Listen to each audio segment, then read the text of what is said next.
Welcome, travelers, to High Fantasy. I'm Brett. I clapped and I shouldn't have clapped. You got me clapping. I need my herb pouch. Daddy's been paying for my salt. This I'm part of the poop patrol, ma'am. And I'm Emily.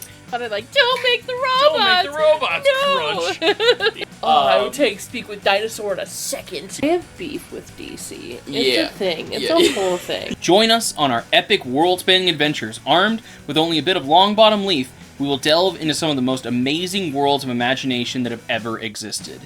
Before we get into that, don't forget to check out our Patreon if you want to support the channel. And without further ado, let's get into it. You can clap. You can. Yay! Alright, everybody, welcome back to another episode of High Fantasy. I'm Brett. And I'm Emily. And today, I'm going to be setting the scene for one of the most iconic games, in my opinion. I loved this game when it came out. I put hundreds of hours into it, but let's travel to a place of snow-topped mountains, to blustering fjords, as we look into the northern realms. Okay. The character that you make in this game wakes up, kind of jotting to consciousness through the shaking and rattling of the horse-drawn carriage that you're on. Okay. You wake up next to a long-haired, blonde man, as he kind of looks over at you and he talks in a very thick accent. Okay. Asking if you're okay, kind of seeing what you did to get put on this place. And it's at that point you notice that his hands are bound. Okay. And yours are probably as well. I've seen these memes. So, you now come to consciousness in the area known as Skyrim. Skyrim. Being led to your own execution. Okay. It's pretty quick. It's a pretty fast paced. It's like, oh, okay. At this point, you get to make your character. I love it. So you can choose what race you want to be. In this game, you do not choose a class, which is very interesting because you can be everything. Okay. And you can literally, as long as you keep draining certain skills, you can literally do it all. Exactly. You can be it all if you want to be it all. That's fun. You are on your way. I think it's called like Helm's Reach or something like that. And basically what's happening is you tried to sneak in to Skyrim. Oh, okay. And in doing so got captured. And now you're being put to the sword because you broke laws. Kind of what's going on. Gotcha. So you just happen to be on the same cart as a known war criminal. Oh, fun. Called Ulfric Stormcloak. This is kind of setting the scene for the political game in Skyrim. This guy's very important. Okay. Because he is the leader of a rebellion. Oh, so they're like bad guys via the government eyes, but good guys via everybody who hates the government. In a lot of ways, but yeah. But like fantasy, like... Yeah, there's some bad... I do have to preface this, there's a lot of people that say that the Stormcloaks are racist. Oh, okay. And that's the whole group, by the way, are the Stormcloaks. So he's a part of the Stormcloak. He is the head of the Stormcloaks, the leader of the Stormcloak resistance, Ulfric Stormcloak. Rightful ruler of Skyrim, like the regions of Skyrim. I feel like you should only be allowed to call it a rebellion if you're the good guys. So here's the problem. They're rebelling against the Altmer. Okay. And the Altmer are the High Elves. The High Elves are currently running Skyrim and a lot of the Imperium just because they have more military might than anyone else. Do they suck? Are they awful? Or the Altmer are really bad. The Altmer are pretty crappy for the most part. For the rebellion. These people are very torturous and very blah, blah, blah. And it's like, but they take it a little too far most of the time, where it's that sense of, like, prejudice generally leads to bad things, but if prejudice was actually warranted in the beginning, Is it okay to be prejudiced towards everybody? Like, if all of these guys came into your land, started kicking you off and being like, all right, you're part of this organization now, and they're like, we didn't sign up for this. We did not agree to this. And they're like, do you want to die? That's the other option. Like, I can kill you or you can join. Your choice. And they're trying to get rid of their god. They're not letting them worship Talos. Okay. So that's one of the biggest things is like, they're like, we're the Nords. We worship Talos. This is our big thing. And they're like, yeah, no, you're not allowed to worship that guy anymore. And they're like, the fuck we aren't. So this leads to a lot of racial prejudice, a lot of hatred towards, like, you know. And then the problem with this being the Altmer are too powerful of a, like, force generally. Even if all of Skyrim stood against them, it wouldn't even be close. Like, so the problem is you have no really good option here, because if you side with the Altmer and you allow them to, I want to say it's the Altmer. Let me double check this really quickly, because someone will absolutely tear me to pieces in the comments if I get these wrong, because the races of Skyrim are crazy and weird. Yes, Altmer. Highborn elves is essentially what they are. Their, like, regime is so crazy that they have this huge empire, but it's one of those, like, we're expanding and we're taking over other territories. So it's like a military state. Kind of, yeah. A lot of magic. And they view a lot of races as kind of lesser than them, which is super not great, because they're like, we're the Altmer, we're the High Elves, we're the best. So it's sounding to me like this rebellion leader is the good guy in this specific situation. In a lot of ways, yeah. The problem is he doesn't have, like, there's nothing he can do to actually be free of them. And so he's leading a rebellion against the people, because a lot of the other Jarls and stuff that are in control in Skyrim are like, we have to do this. Like, that's the thing that Ulfric isn't understanding. Is if we don't do this, they will kill us all. And so he's like, I don't care. We'll fight them. So he's more of along the lines of like, I would rather die for what I believe in than be under the boot of these assholes. What's his name? Ulfric Stormcloak. Ulfric? I get it, man. I fucking get it, and good for you. I'm not gonna join the rebellion, but it's for the rebellion. And the other against Jarls, oppression. If they all just work together. And the other Jarls are very much of like, we have people to take care of. If we decide to like side against these guys, they're all gonna die. There's no question. So it's basically this. So the assholes who are oppressing people are basically like, it's all or nothing. So if this guy over here is going to rebel, then that's your responsibility, and your problem will kill your people if this guy doesn't stop. We're coming in for this. Yeah, okay, like, that they're makes not more great. sense. That makes more sense. Where it's just like, look, we understand that this is your opinion, but for the rest of us, like, yeah. So you have the Imperium, or the Imperials, and then you have the Stormcloaks, and those are the two big sides that are kind of fighting right now. Okay. So the Imperials are technically a bunch of humans that are kind of like under the thumb of the Altmer, because the Altmer is bigger than the Imperials, or at the very least they're scared of them for some reason, so they kind of work for them. It's kind of a intersection there of like, we're gonna take this, like, this is gonna happen. You can either do it and help us do that, or you're our enemies. So it's a real rough political situation in Skyrim. We just need to get everybody who's against the Altmers to join together. Just the humans and the what are the names? The Imperium. Yes, the Imperials. The Imperials and the Lord Fang Sour, Ulfric Stormcloak. Storm what? Stormcloak. Stormcloak. I'm really good at remembering names. If anybody could pick that up, Ulfric Stormcloak and the Imperiums, and then everybody else who doesn't like the Altmer because they're bitches just need to join up. It's what it sounds like. Yeah. So that's like the Stormcloaks also are bad in some way there, because they're Skyrim for the Nords. Oh. And they're like, we were here, this was our place, and all you other fuckers that are coming in need to get the shit out of here. Like, fuck all y'all. Like, this is our place, this is our spot, and you guys are trying to take it. So, fuck all other comers, is essentially where the Nords are coming from. And who are the Nords now, I guess? So the Nords are the original people of Skyrim. Oh, okay. So this is just an extra faction of people who is not the Ulfrics. No, they are Ulfrics.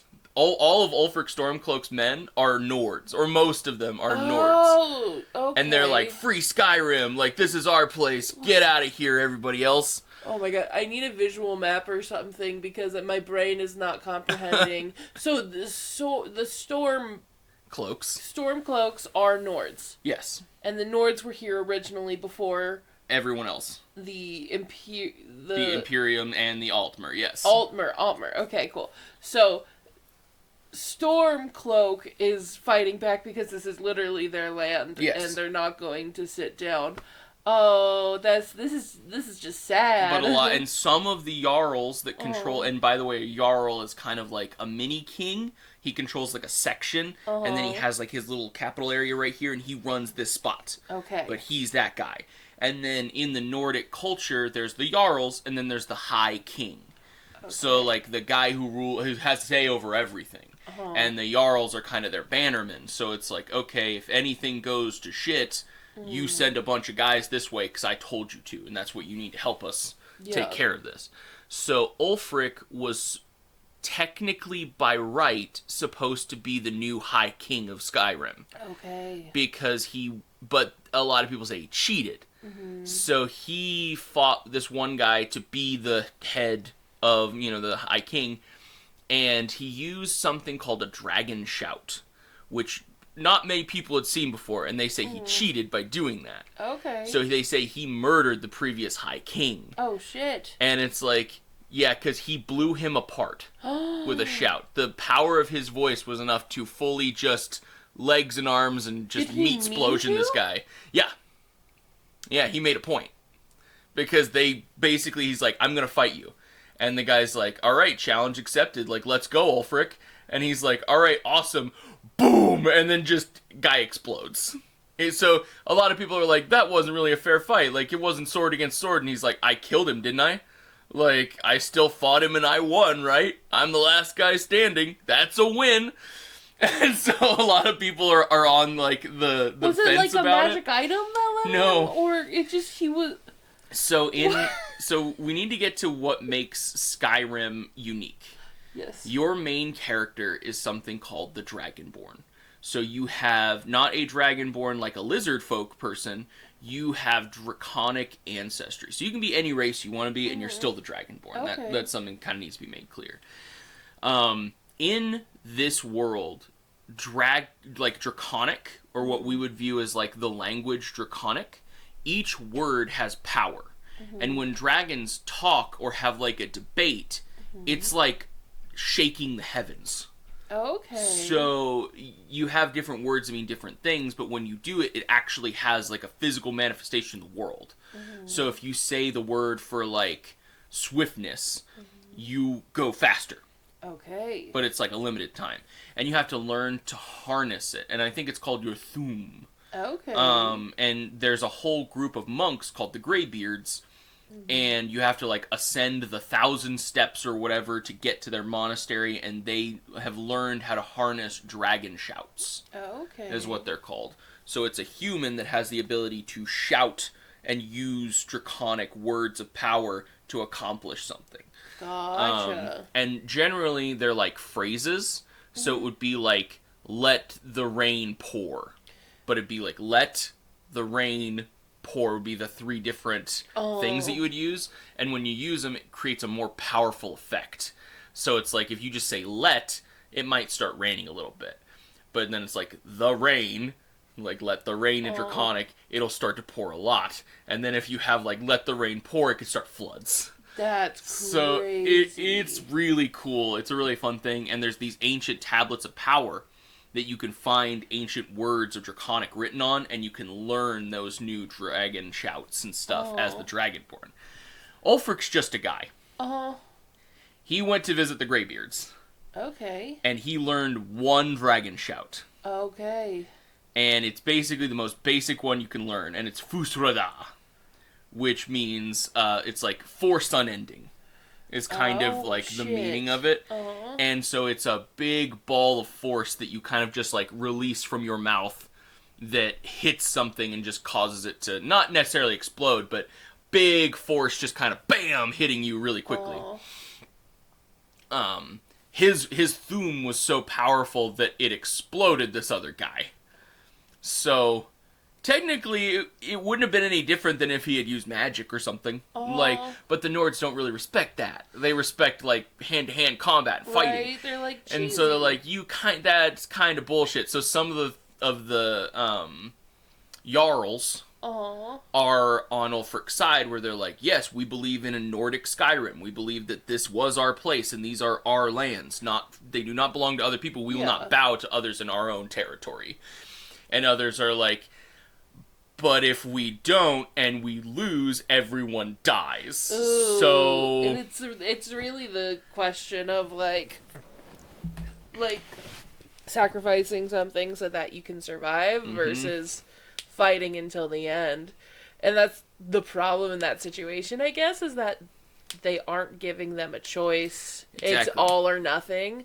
And that's not great. Yeah. Like, let's say the U.S. Army. Right? The biggest army in the world.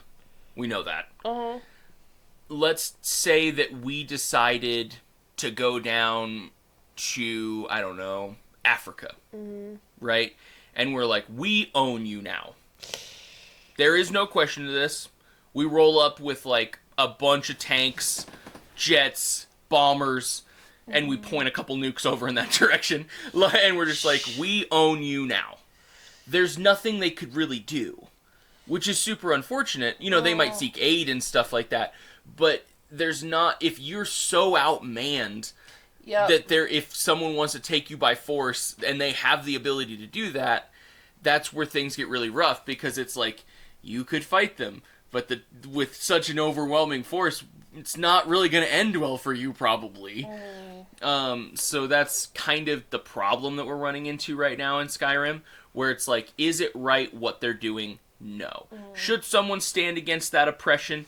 100%. Yes. The problem with that is, then a lot of Nords start seeing things as like, why the heck are these Khajiit here? What are these Red Guards doing in our land? Like, this is our land. It's an excuse for other people. And so then they start to look at everybody as outsiders, and then they start to get really hateful about a lot of people that aren't Nords. Oh, God, and then that's just the opposite direction. Exactly. So, you got good and you got bad. Because it's like, you're trying to get rid of these people oppressing you. That's not a bad thing. Hating everybody else, you know? Because that's the whole point, is that it's not nobody... The whole point is that you should be able to experience other worlds and cultures, like... Yep. But yeah, so that's kind of the political ground that we walk into when we look at Skyrim. And we have Ulfric Stormcloak, the leader of the Stormcloak Rebellion, as he is being brought to the execution block. He's going right before you do. So you get to see one guy basically just, like, get killed for being a thief. Another guy tries to run off like, fuck this, I'm not going to like kneel down and let these guys cut my head off, I'm booking for it. So he runs with his hands tied and somebody like shoots him in the back with an arrow, he goes down. So you're like, this is not good, like I'm about to die. And they get Ulfric on the chopping block. The more people that are going, the more you're like, I'm fucked. Yeah, they get Ulfric on the chopping block, and they have him basically just standing, or like sitting there on his knees, head about ready to be chopped off. And then you hear, like, a roar in the distance. And it's like, what the hell? And then a dragon lands on the tower right behind Ulfric and the Axeman. And just starts raining down dragon fire on all of these Imperial soldiers and a lot of, like, you know, anyone else who's there, like, at this little fort. So you then have to kind of run with Ulfric, as you're trying to get out of this bad situation. Okay. And you have two choices. You can either join an Imperial general who's also running away, or you can join Ulfric when he's running away. So it's kind of like, tells you a little bit, and you kind of get some different starting gear depending on what you choose to do. But the game could put you through a tutorial. You have to go through like a cave. And in this cave, there's, like, a spider and, you know, some, like, basic healing ingredients and stuff to make different stuff. So it teaches you how to play the game. You unlock, like, one spell. I think it's, like, basic fireball that you can cast with, like, one hand. Oh, shit. All kinds of fun stuff like that. And then the game kind of just throws you out. And it's like the either if you sided with Ulfric or you sided with the Imperial guy, they kind of run off and they're like, hey, you should go meet me here. I have this is the camp that I'm going to be at. Come check it out, etc., etc. And then the whole game is open to you. You can do whatever the fuck you want. You don't have to advance the Stormcloak stuff at all. You don't have to advance the Imperial stuff at all. Because at the end of the day, the main problem that's happening is there is another dragon that is basically coming back from the dead called Anduin the World Render. Oh, God. And Alduin. And he is coming back from the dead to destroy the world.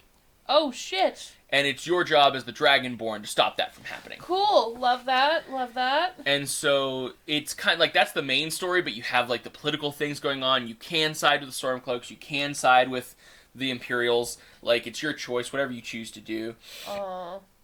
But I thought that we would do something that I considered really fun. Oh, I love it. So there's a couple this is a huge world. A lot of fun stuff you can do. So many random encounters and things that you can get.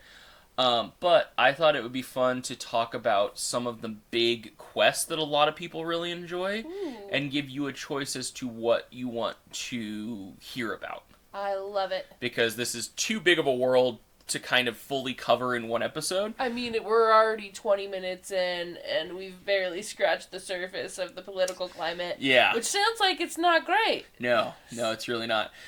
So, there in Skyrim, just like in most of the games, there are different guilds that you can join. So, there's like a Fighters Guild, there's the Mages College, there's the Thieves Guild, and then there's a thing called the Assassins Guild. So those are like 4 big quest lines that if you end up doing them all, you'll end up becoming the head of those guilds. And getting to experience that is really fun and like kind of learning about the stuff you have to go through to do it. It's pretty cool. So there's that. Or there is obviously like the Stormcloak Rebellion and stuff going on there. So we can talk a little bit more about the Stormcloaks and the Imperials. Or if you wanted to, we could talk about like the Greybeards and the dragons and stuff. Ooh, let's do the Greybeards and the dragons and stuff, because I feel like we've already touched a little bit on the Imperium and the Nords. Cool.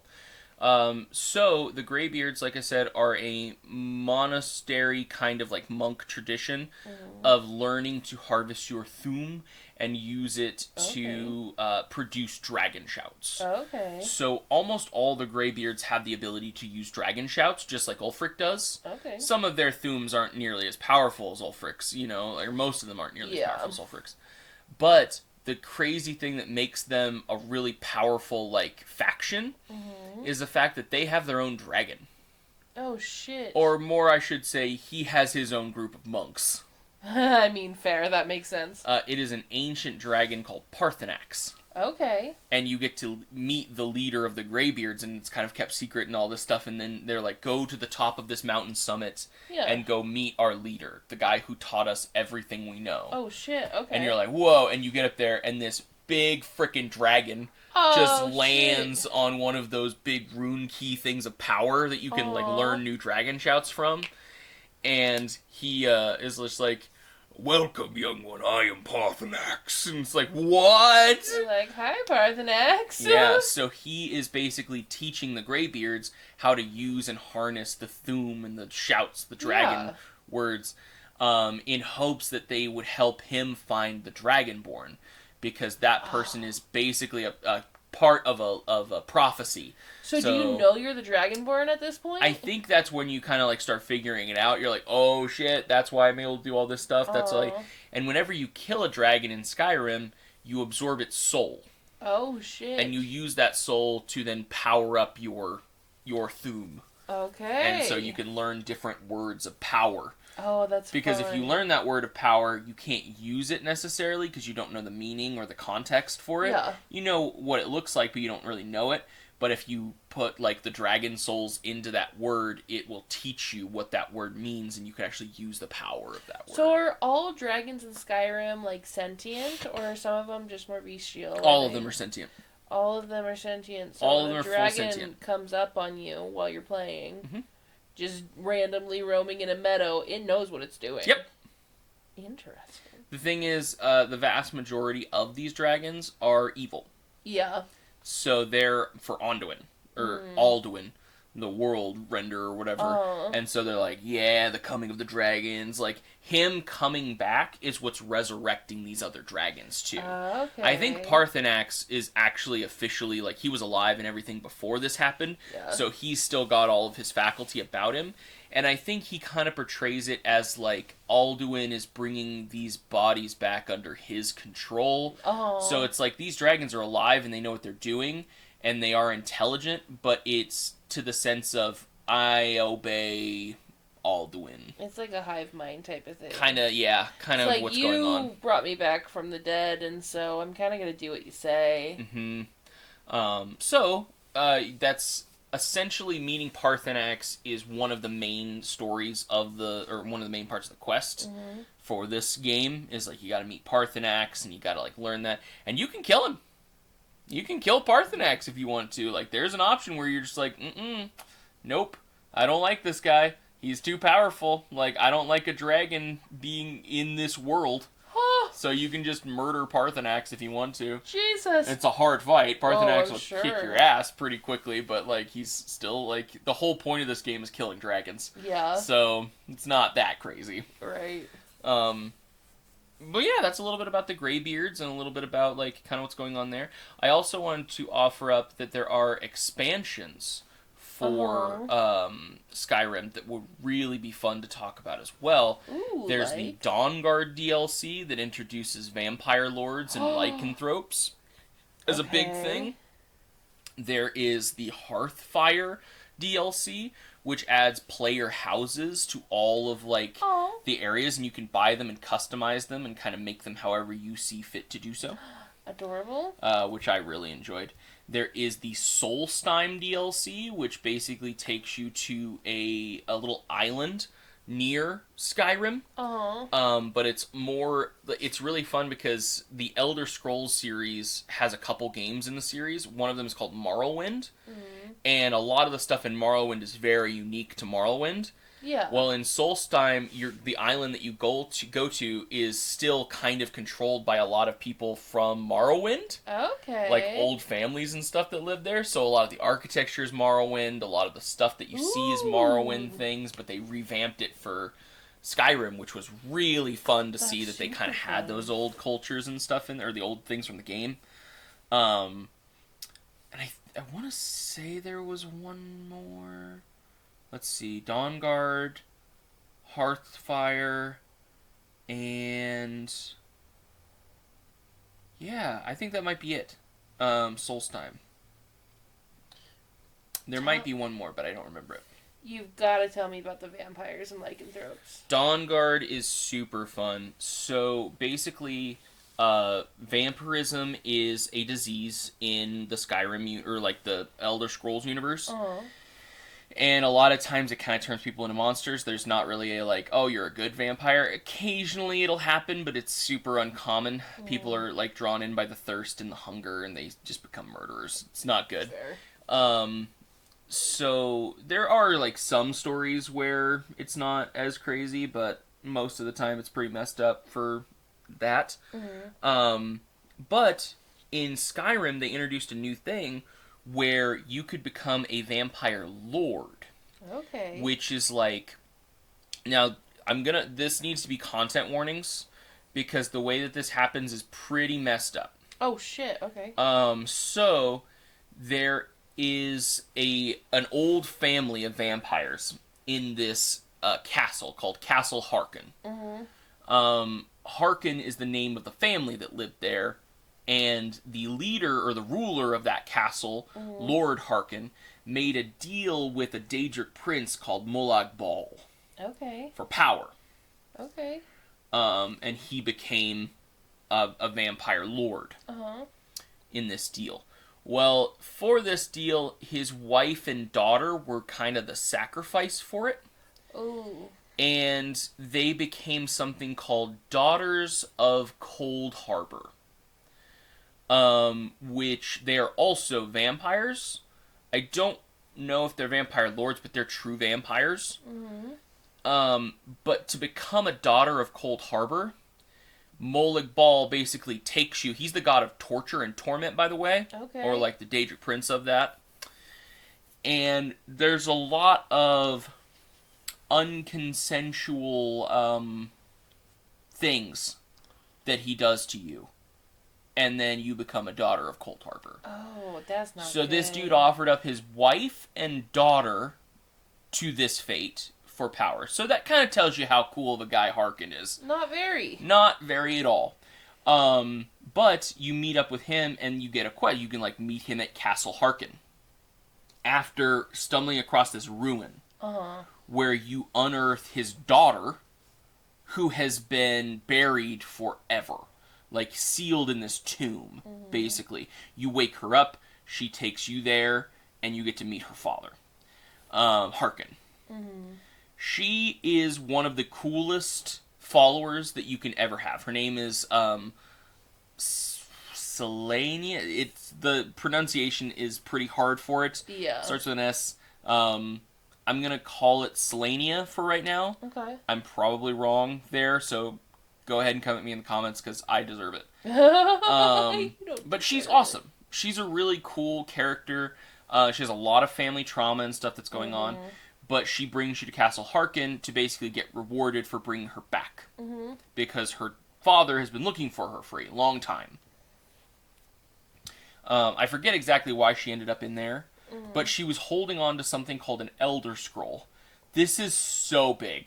Okay. This is so big. These scrolls alter and warp reality. People that try to read them go blind. Like, it's nuts. The amount of power in these is think Infinity Stones. Oh, cool. It's a lot. Anybody with all the Elder Scrolls, there's a reason it's called the Elder Scrolls series. Yep. Because they are powerful artifacts left behind that kind of let you do crazy stuff. That makes sense. So, you take her back to Harkin, and he offers to give you a gift for saving his daughter. He's like, how would you like to become a vampire lord? And you can choose right then and there to start on the vampire lord quest chain. Okay. And you can join up and become a vampire lord, and you start getting perks and stuff the more people you kill. It is the evil run, for sure. Or, you can basically tell him to piss off. Kick rocks. He's an awful guy. Kick rocks. And he's like, because you saved my daughter, this one time, I'm going to let you leave here alive. And so you're like, okay. I didn't know you were that powerful. He's that powerful. He will fuck you up. Is it not a killable? He's not killable.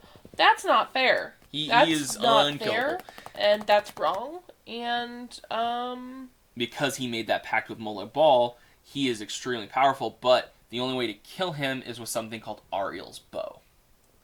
So if you leave, eventually you can talk to his daughter again, and she goes, hey, Selena. I'm going to say it's Selena. Okay. That makes more sense. Selena. I think it's damn it. I'm going to... Yeah. Anyway, Serena. That's her name. Serena. So, Serena, and she comes up to you afterwards, she's like, hey, I kind of want to kill my dad. Oh, and you're like, yes! And you're like, yeah, let's do this. So she's like, we need an artifact we need to go find my mother.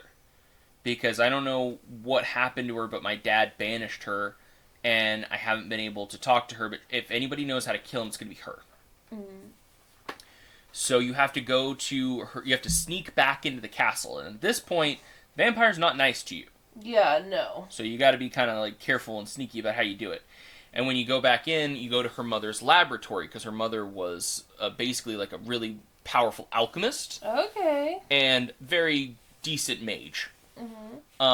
And you find out that she basically ran away because she knew Harkin was trying to like use her and kill her. And so she went to a different plane of existence. Oh, shit. Kind of like the Shadowfell would be the best way I could explain it. Okay. Like, the whole area itself is just full of, like, the dead and a lot of crazy stuff going on there. So she escapes there. You have to go track her mother down in this brand new area Love it. Which is kind of fun. Like, you're running through, and there's, like, soul husks that you can harvest from the ground, and it's actually, like, an alchemy item that you can use. Okay. There's all kinds of fun stuff that you can kind of do with the Dawnguard thing, but you're doing this, and she's like, hey, I think we need to seek out some help after you find the mom. Because the mom's like, hey, you find her. She's like, hey, you need to find Ariel's bow. Ariel's bow is the only thing that can kill him. With the blood of a daughter of Cold Harbor, the bow can be tainted and corrupted. So that's why he wants it. He wants the bow as well. Oh, shit. Because if you dip an arrow in the blood of a daughter of Cold Harbor and fire it from Ariel's bow at the sun, it will cause an eclipse. Oh, no. So, oh, no! Exactly. So you find out this information. Like a forever eclipse or just an eclipse? I think it's like you gotta keep doing it. But if you have the bow just every day? Exactly. Every day you could cause an eternal night, and the vampire hordes would run rampant over the people of Skyrim. That would be bad. Yeah, it's really bad. So you, basically Serena's like, we're gonna need some help. Like, we need some people to aid us here because we need to find the bow, we need to avoid my father, we need to, like, deal with all this stuff. We need protection. We need help. Cue in the Dawnguard. These guys are awesome, and you can actually find them in different cities. There are people who, like, tell you, hey, we're recruiting for the Dawnguard. Hey, the Dawnguard's back. And the Dawnguard used to be an organization of monster hunters. That was their whole thing. Okay. So they were just a bunch of humans that protected other people from the horrors that lurk in the night. We love that. And they called themselves the Dawnguard because they keep you safe until the dawn. That's cool. But be part of the Dawnguard. They had all kinds of really cool stuff that was like monster hunter equipment. And they had a keep called the Dawn Keep. Oh, that's so cool. And that was where they had, like, they would send out monster hunters, and they had, like, a bunch of weapons that were being manufactured and stuff there. So they have crossbows that they made that were obviously, like, used against vampires and stuff, because, like, wooden stake to the heart crossbow. Yeah. But they had special arrows that you could learn how to make, that their old weaponsmith used to make, like exploding arrows, or fire arrows, or ice arrows that would be shot from the bolts of these guns. Yeah. So that was cool. So you kind of meet up with the Dawnguard, and you're like, hey, we've got a way to stop this guy, but we need to find some leads on Ariel's bow, we need some protection, and they're like, alright, cool. So, like, you scratch our back, we'll scratch yours. You know, like, we're getting the Dawnguard back up, we need help with recruiting, we need help getting some of these old facilities kind of back up and going. And so you go through a quest chain with the Dawnguard to you can strengthen up the Dawnguard. And you can do as many of these optional quest parts that you want, and it makes the ending a lot easier depending on how much you get done. Okay. So you go and recruit specific people, and they are actually, like, they become merchants, or, like, one of them is a hound master, and you can have, like, armored hounds that come with you and do stuff. They're part of the Dawnguard. That's part of, like, their thing is, like, we train dogs to hunt monsters. That's so cool. And so, like, and they have, like, plate that they wear into battle, like, these dogs running in with, like, plate armor. It's really cool. Oh, I wish Buffy could be that cool. Right? I feel like you can do it. He's like, I do it, Mama. I hunt the vampires. I eat them. You're pretty growly. Grumpy most of the time.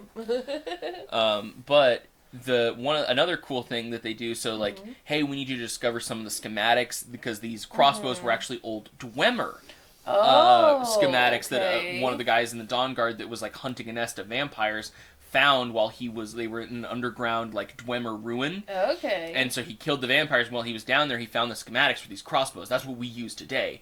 But what are Dwemers? Dwemer are elves that are dwarves. So they are basically an elven society that lived underground, and they were the most technologically advanced race ever in the Elder Scrolls. Okay. So they had robots. Oh, cool. Like, they had spider drones that would, like, repair stuff. They had big juggernaut units that would, like, defend areas and keep places safe. They had lots of just steampunk and I guess, yeah, just steampunk is a good way to put it. Technology, where a lot of their stuff was powered by steam, but it's robots and stuff like. So it was very advanced, and like they had elevators and stuff that you could use. So the Dwemer technology was the best stuff you could find. Okay, so they were just underground dwarves, but they were elves who lived underground instead of... Exactly, yep, they were the Dwemer. Are there dwarves in this universe, or...? No. Dwemer were the closest that there was. And, like, if you look at the armor and their architecture and everything, it's very dwarven. Yeah. But it's not, because they were elves, so it's kind of confusing. That makes sense. People who made Elder Scrolls were like, elves everywhere. So there's, like, high elves, there's wood elves, there's dark elves, there were snow elves, all kinds of fun stuff. But going into the Dawnguard stuff, you can go into other Dwemer ruins, and you can find these schematics to make the exploding bolts and the fire bolts and stuff like that. Good. So then that gets added to the inventory of the merchants that are in the Dawnguard. So you can buy exploding bolts after you find the schematic, and like and you can make them too, which is really fun. Cool. And then there's another guy, and everybody calls him crazy. Yeah. Because they're basically, I want to say his like grandfather or something, or his father was in the Dawnguard, the initial Dawnguard, and he had some of the most crazy ideas, but if they worked, it could be a game changer. Right. And so he's kind of this drunken brawler guy that you find, and he's like, yeah, like my dad had this really cool idea. All right, so like, trolls, right? And trolls in this world are kind of like ape-like, and they have a third eye right in the center of their head, but they're smaller, and so you can find like cave trolls. Yeah. It's a pretty common thing, and they have regeneration just like trolls in D&D, but it's turned off by fire, all that fun stuff. Yeah. But they're not huge. They're just a little bit bigger than people for the most part. And you can find like nests of trolls. Ooh. So lots of trolls. He's like, trolls, right? And like, those sons of bitches can be hard to kill. So, what we do is we catch trolls, okay? And then we armor them up. And we put, like, blades and stuff on their arms. And then we just let them go hog wild. So he makes battle trolls. There's always got to be that one guy, because you always see that in, like, movies and stuff where, like, these are, like, giant creatures that are, like, bestial in nature, but for some reason these dudes just have them strapped up with armor and fucking knives, and they're doing everything that, they're doing the work. They're doing the work. That is every faction needs a guy like that. That guy is crazy, and that guy is dangerous, but every faction needs a guy like that. Yeah. So, like, if you go through the quest to, like, help him do that, you can run into Castle Harkin with battle trolls. That's cool. Armored trolls that are just nasty to deal with. So, eventually you end up building up the forces. You get a lead on Ariel's bow. It's in an ancient snow elf city. Oh. It was, like, their capital. Mm-hmm. And the snow elves have long since died off. No one really knows exactly what happened to them. And that's actually how you find out what happened to the Snow Elves in this DLC. Okay. They ended up making a deal with the Dwemer. Okay. To basically shelter and protect them, because a bunch of, like, humans and other humanoid things were just kind of wrecking their shit. And the Dwemer had protective underground fortresses. Like, they were fine. And so these Snow Elves came to them for help, and they're like, all right, yeah, like, we'll help you. But, like, are you good with, like, being our slaves? And they're like, well, we don't really have an option. They're like, I guess, so yes. Not super that. And they're like, cool, would you like some refreshments? And so they give them these drinks that ritualistically blind them. No! Cool, would you like some refreshments? We have Kool-Aid. Yeah. And they serve the Dwemer for a long time, but they're blind, and now they are the Fomorians. Okay. Or the Falmer. Sorry, the Falmer. Which is a race of golem-looking people, like from Lord of the Rings. Like Gollum. Yeah, because weren't the Snow Elves once the, like, most beautiful creature, humanoid? Yep, they were the most beautiful of all of the elves. unmatched for just, I guess you could say, pretty factor. So the Dwemer kind of suck. Yeah. Oh, well. Well, the thing is, we don't know what happened to the Dwemer either. Oh. They're just gone. They're not All here. of their ancient, like, cities and stuff are kind of crumbling. But they're just not there. No one's seen a Dwemer in a very long time. Mm-hmm. What happened to the Dwemer? Great question. Comment below if you know. Yeah. Do you know? Or does it never... I think it basically implies that they took a portal to a different dimension. Like, all of them kind of just jumped ship. Yeah, they're like, alright, we're later. Fuck you guys. And I don't know if that's canon. I think there was, like, a book, basically, about it. Of, like, this is kind of what happened to them. But I don't remember 100%.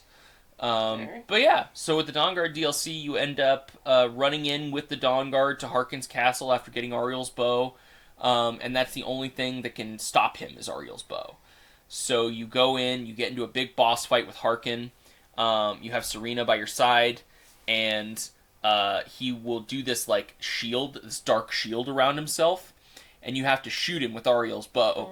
And it causes like a big light explosion, and the like shield he has around him gets blown up, and then you get to hurt him. Oh, that's cool. But he summons like gargoyles and other vampires to fight your ass, and you have to fight your way through Castle Harkon to the throne room to get to him. Oh, that's fun. Because is Skyrim first person or third person? First person. You can do third person, but it's mostly first person. Okay. That's fun. That's very fun. Just running into his castle with a bunch of battle trolls and vampire hunters and just armored dogs that are just tearing people to pieces. Yeah, it's awesome. That's cool. It's really cool. Also, it's like, how dedicated are you to killing her dad? Because like you can go hard. Like, did you get all the quests done before I got all the quests done before I went. Nice. Yeah, because I found out that if you don't, you can't really afterwards. Oh, no. They might have changed that because they have released a bunch of patches and stuff since then. But I remember it was like a big, you want to get all this done beforehand. Because then you can, like, really go ham. Well, if that's most of... Well, what about the lycanthrope, I guess? Because that was a lot of the vampire and the vampire lord. Yes, so the lycanthropes, there is a group of, like, in the Fighters Guild, and they're called the Champions. Okay. Or the Companions, sorry, Companions. And they are a mercenary group that was basically like the Fighters Guild for Skyrim. The head, like, circle kind of thing. What you don't know is they were all werewolves. They've been protecting Skyrim for a very long time. Okay. Because basically their original, like, guy got infected with lycanthropy, like their leader. Yeah. And he was like, I'm going to use this dark gift, and I am going to basically help cleanse Skyrim of any problem that we have. This makes me bigger, this makes me stronger, and he got a control over his wolf side.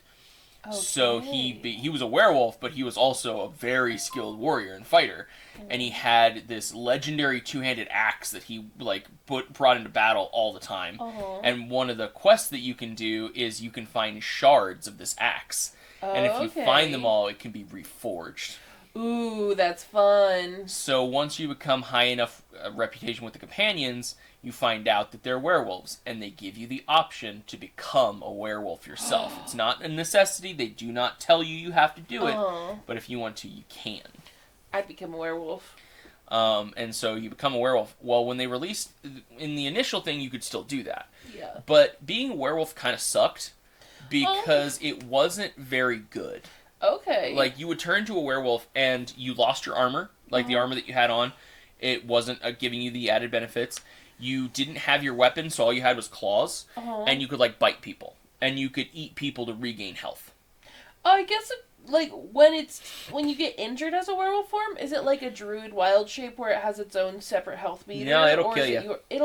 That's unfortunate. You can die in your werewolf form. It's like other equipment is just going to be better than... And you can't use your items while in your werewolf form, so you can't, like, open up your thing and use healing potions. Oh, shit. You've got to, like, just use the... You know there's gotta be, like, achievements for doing things in werewolf form, though. So, when they released the Dawnguard DLC, they made it better. Okay. Because they made a talent tree. Oh! That you could get as a werewolf. Uh-huh.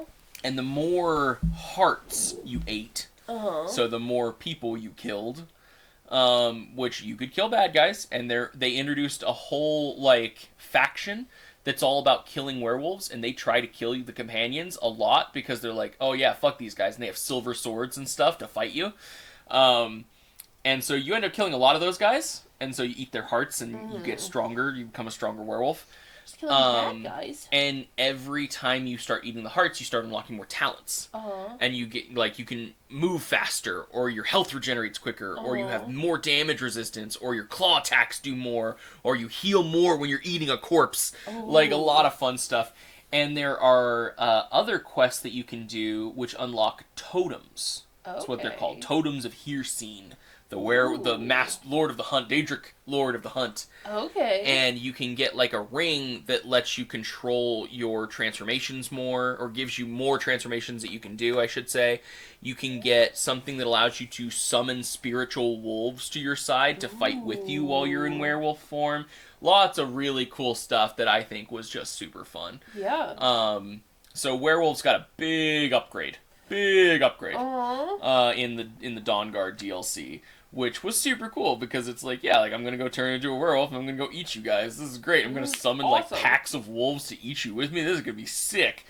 And there's something so aesthetic about walking up on a, like, fortress of werewolf hunters in your werewolf form and doing the howl that, like, summons a pack of wolves to you, and then just running up on these guys and being like, time to die. Like, that's so good. Especially if you do it in the middle of the night, because you can even get night vision. And so everything is, like, bright to you, and they're just like, what's going on? And you're just like, haha, murder. Die. Which is, like, obviously that's kind of the aesthetic of being a vampire lord, too. Yeah. But the vampires kill indiscriminately, and they're definitely evil. The werewolves are generally just chilling, which is why it's so hard, because it's like, I'm killing humans, but these guys are trying to kill us, but does that make them bad because they're monster hunters? Like, I don't know. Like, yes, but anyway. Not all monsters are bad. Exactly. Not all monsters are monsters. Like, that's the point that the companions are trying to make.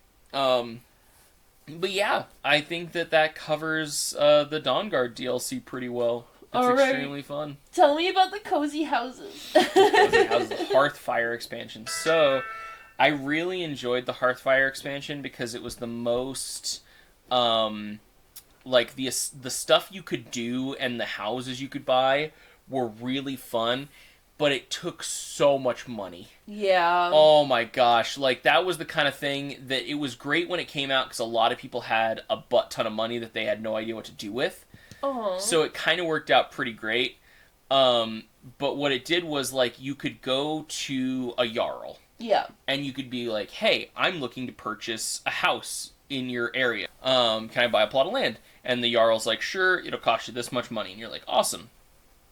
And so you buy the plot of land, but it's just a plot of land. That's all it is. And so then when you get over there, you have to decide how you want to build your house in that area. And each area had different things that you could do. Like, there was a fish hatchery that you could do in one of them, because it was more like an open water area that you were near. You could hire bards to play and be your house bard. Like, this guy just stays in your house, and he eats for free, and he plays music, and you can tell him to play different songs and stuff. If you had a wife or a husband, like a significant other, that you could move them into your new house. Oh, fun! Which was really cool. And you couldn't have children, but what you could do is there were kids in different areas that were like orphans, and you could adopt the orphans, and you could send them, hey, I have a house, come live with me, I want to adopt you. And they would come and stay with you. And whenever you'd come home, they'd be like, Papa, Papa, or like, Daddy, Dad. And you could get them little gifts and presents and stuff to bring home to them. And same thing for your significant other, your spouse. That's adorable. And you could kind of choose, like, I want to have a greenhouse in my house. So you could have a whole herb garden. Or I want a trophy room in this house. So you could have a trophy room where you displayed all your kills and stuff, which was extremely fun. I thought really neat. But also, you could have attacks, like random attacks on your houses. Oh no! So, like, big giant, like a hill giant, could just stop by and be like, ugh, and start just whacking at your stuff. And you could also tell, like, guards to be at your house. Be like, hey, stay here, take care of my stuff. And they would. And so you kind of had just a place you could mount your weapons and armor or, like, whatever. And you'd have a house in a lot of different places, and each one kind of had its own thing. Like, you could have a little beehive outside one of your houses that had, you know, bees that you could collect honey from. You could have your own little herb garden outside in one of them or inside in another one. Can you collect pets in Skyrim? Yes. That's right. There were little DLCs that allowed you to collect companions. There was a goat, a spider, a fox, a rabbit, and something else that I forgot. Oh, a skeever, a little rat. Had me at goat. Oh yeah, the goat was the one I had with me most of the time because it had the most carrying capacity. That makes so much sense, you little loot gremlin. And it would just follow you around, and they were impervious to damage. They couldn't be hurt. Okay. So they were just like a little companion that would follow you around. It was super fun. Really enjoyed it. That's so fun. It also added a thieves' home. I want to say in the like underbelly of the place where you had the thieves guild. Yeah. You could get a little thieves cottage. That's so kind of fun. thing. It was hidden behind a wall. You had to pull like a chain in what looked like a dungeon. And a wall came up and it was this cozy little underground space. That's super so cool. Fun. But yes, I think that's pretty much where we're going to end it. So thank you all so much for watching. If you enjoyed this, feel free to go over to our Patreon and support us over there if you would like to. But we just appreciate all of you guys coming in and listening to the episode. We have lots of stuff to talk about. Let us know in the comments down below if you would like us to talk about any specific topics. And with that, I think we're going to head off. So, bye everybody! Goodbye!